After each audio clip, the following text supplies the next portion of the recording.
अल्हम्दुलिल्लाह रब्बिल आलमीन वस्सलातु वस्सलामु अला रसूलिहिल करीम अम्मा बाद फ़अऊज़ु बिल्लाहि मिनश शैतानिर रजीम बिस्मिल्लाहिर रहमानिर रहीम रब्बि इश्रह ली सदरी व यस्सिर ली अमरी वहलुल उक़दतम मिन लिसानी यफ़क़हू क़ौली। लक़द काना फ़ी रसूलिल्लाहि उस्वतुन हसना व मा अरसलनाका इल्ला रहमतल लिल आलमीन। कुछ सवाल हैं कि क्या रसूलुल्लाह सल्लल्लाहु अलैहि वसल्लम इंसान थे, बशर थे या आप नूर थे? और ये कि रसूलुल्लाह सल्लल्लाहु अलैहि वसल्लम क्या अपनी कब्र में ज़िंदा हैं? रसूलुल्लाह सल्लल्लाहु अलैहि वसल्लम को एक जगह अल्लाह ताला ने कहा कि आप इनसे कह दें कुल इन्नमा अना बशरुम मिनकुम, कि इनसे कह दो कि बेशक मैं भी तुम्हारी तरह एक इंसान हूँ। बुखारी और मुस्लिम की एक रिवायत में है कि रसूलुल्लाह सल्लल्लाहु अलैहि वसल्लम वसाल के रोजे रखते थे। वसाल के रोजे वो होते हैं कि बगैर अफ्तारी के अगले दिन का रोजा रख लेना, फिर अगले दिन का, यानी मुसलसल रोजे से होना। कोई सहाबा इकराम ने कॉपी किया, उन्होंने भी रोजे रखे लेकिन वो बेहोश हो गए। आप सल्लल्लाहु अलैहि वसल्लम ने मना फरमाया, तुम मेरी तरह नहीं हो। तो इससे क्या पता चला कि मर्तबे और क्वालिटी में रसूलुल्लाह सल्लल्लाहु अलैहि वसल्लम आम इंसानों की तरह नहीं है। बुखारी मुस्लिम की एक रिवायत में आता है कि आप सल्लल्लाहु अलैहि वसल्लम अपनी पीठ पीछे भी देख लेते थे। फिर एक और रिवायत आता है, वो बुखारी मुस्लिम की है, आपने हाथ उठाया, जन्नत तक पहुँचाया, तो आपने कहा कि मैं चाहता तो वहाँ से उसके अंगूर तोड़ लाता, कि मैं अंगूर तोड़ लूँ। आप सल्लल्लाहु अलैहि वसल्लम इंसान थे, लेकिन आप मर्तबे और क्वालिटी में हमारी तरह नहीं थे, आप अफ़ज़लुल बशर थे। हम देखते हैं कि जब मक्का वालों ने बहुत तंग किया, आप ताइफ जाते हैं। ताइफ के सफ़र में वहाँ के जो सरदार थे, उन्होंने आपको नहीं माना, उल्टी-सीधी बातें की। आप वापस आ रहे थे ज़ैद बिन हारिसा के साथ, तो क्या हुआ, रास्ते में उन्होंने ओबाश किस्म के लड़के लगा दिए, जिन्होंने आपके ऊपर पत्थर फेंके, खून निकला, आपके जूते खून से भर गए। तो ये क्या है? नूर तो नहीं थे ना? फिर ओहद के मैदान में जीती हुई बाजी जो थी, मुसलमान हार गए। वो दर्रा जो था, अब्दुल्ला बिन जुबैर की सरकर्दगी में 50 लोगों का दस्ता था, माल गनीमत के लिए जब वो उतर आए, खालिद बिन वलीद ने पीछे से आकर हमला कर दिया।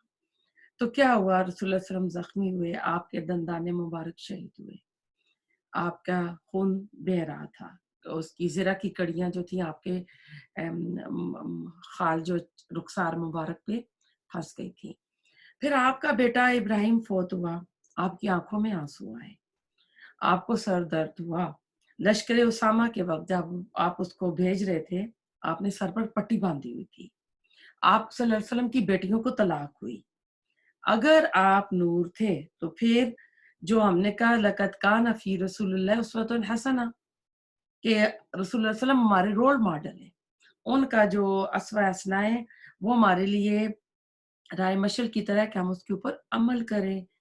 तो अगर आप नूर होते, तो फिर रोल मॉडल कैसे बनते आप? फरिश्तों को अल्लाह ताला ने नूर से बनाया, यानी 3 तरह की अल्लाह ताला ने तख्लीक की है। जिन्नों को आग से बनाया और इंसान को मट्टी से बनाया। अब इनमें अफ़ज़ल कौन है? अगर देखा जाए ना, फरिश्ते, जिन और इंसान, तो इसमें अफ़ज़ल कौन है? कहते हैं फरिश्ते से बेहतर है इंसान बनना।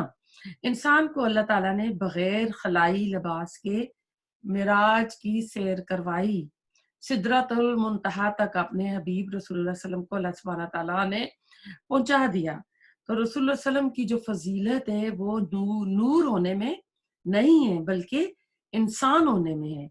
लक़द जाअकुम नूरुन किताबुम मुबीन, सूरह माइदा में आता है कि तुम्हारे पास नूर और किताबे रोशन आ गई है। इससे ज़्यादातर तफ़सीर में कुरान ही को नूर कहा जाता है कि कुरान लाइट है, टॉर्च है, अहकामात है ज़िंदगी गुज़ारने के, उनको खोल के सामने रखेंगे, तो हमें ज़िंदगी गुज़ारने के असूल मिलेंगे। लेकिन जो इमाम तबरी हैं, उन्होंने नूर से मुराद रसूलुल्लाह सल्लल्लाहु अलैहि वसल्लम लिया है। और ये इमाम तबरी जो है, इमाम बुखारी की आमसर है, यानी उसी दौर के हैं। कुरान में एक जगह रसूलुल्लाह सल्लल्लाहु अलैहि वसल्लम को सिराजम मुनीरा, चमकता हुआ सूरज भी कहा गया है। तो अब क्या इससे मुराद है? कुरान नूर हिदायत है, बुखारी ले लें या हदीस ले लें तो वो नूर हिदायत है, रसूलुल्लाह सल्लल्लाहु अलैहि वसल्लम नूर हिदायत हैं। صحابہ اکرام نور ہدایت ہیں. پھر آپ کی پیدائش جو تھی آپ کی والدہ بیوی آمنہ سے ہوئی، جو عام برتھ ہوتی ہے. یہ الگ بات ہے کہ انہیں نور نظر آیا، انہوں نے بہت سی اس پریگننسی میں اللہ تعالیٰ کی نشانیاں دیکھی. آپ افضل تھے، آپ انبیاء تھے، انبیاء کے سردار تھے، خاتم النبیین تھے. اور ویسے بھی تمام رسول جو ہوتے ہیں نا، انسانی مخلوق میں سب سے افضل وہ ہوتے ہیں، سب اللہ تعالیٰ کی محبوب ترین مخلوق ہوتے ہیں. آپ اپنی قبر میں زندہ ہیں. سارے انبیاء اکرام اپنی قبروں میں زندہ ہیں، لیکن وہ اخروی زندگی کے لحاظ سے ہیں، وہ برزخی زندگی ہے، ہمیں نظر نہیں آتی ہے، جدتی ہے جسمانی اور روحانی لحاظ سے، لیکن وہ برزخی ہے. یہ زندگی کسی بھی صورت دنیا کی زندگی سے مشابہ نہیں ہے، دنیا کی زندگی سے یہ ملتی جلتی نہیں ہے. دنیا کی زندگی مختلف ہے، برزخ کی زندگی مختلف ہے. ہم سب کو معلوم ہے کہ دنیا کی زندگی میں ہم کو سانس لینے کی ہوا چاہیے، ہمیں کھانے پینے کے لیے یعنی بدن کی طاقت کے لیے، انرجی کے لیے ہمیں کھانا پینا چاہیے. اگر نہ ملے تو انسان نڈال ہو کے گر جاتا ہے. تو یہ دنیا کی زندگی کی ضروریات ہیں.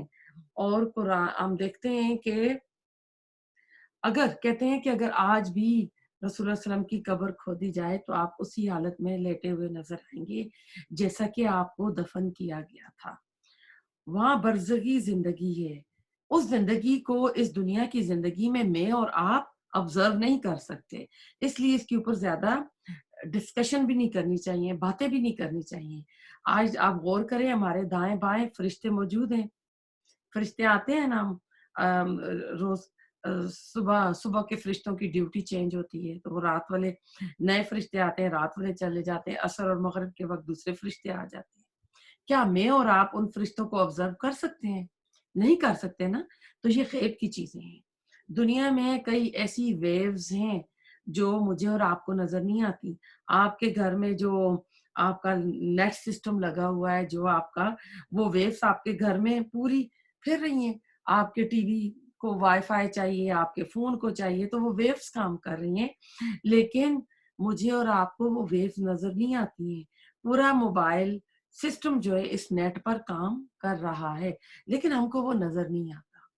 سورۃ المومنون کی آیت نمبر 100 میں اللہ سبحانہ تعالیٰ کہتے ہیں من ورائہم برزخ یوم یبعثون، کہ اب جو بندہ مر جاتا ہے نا، جب اس میں ایسا ہے کہ جب موت کا فرشتہ آتا ہے کسی بندے کے پاس تو وہ اس کو کہتا ہے کہ تم واپس چلے جاؤ.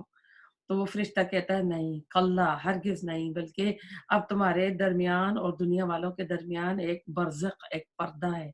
یعنی ادھر ادھر کی خبر ادھر، ادھر کی ادھر. یعنی وہاں کے لوگوں کو ہم نہیں دیکھ سکتے، برزخ کی زندگی والوں کو وہ ہمیں نہیں دیکھ سکتے. کب تک؟ یوم یبعثون، جب کہ تم اٹھائے جاؤ گے قیامت کے دن تک سے. تو مرنے سے لے کر قیامت کے دن تک اللہ تعالیٰ نے ایک بیریئر رکھا ہے، برزخ رکھا ہے. امام حجر اسقلانی جنہوں نے بخاری کی شرح لکھی ہے، انہوں نے لکھا ہے کہ بے شک آپ اپنی موت کے بعد اگرچہ زندہ ہیں، لیکن یہ زندگی اخروی ہے، آخرت کی ہے. اس کی دنیا کی زندگی کے ساتھ کوئی بھی ایگزامپل نہیں ہے، کوئی مشابہت نہیں ہے، کوئی ہم اس کی مثال نہیں دے سکتے.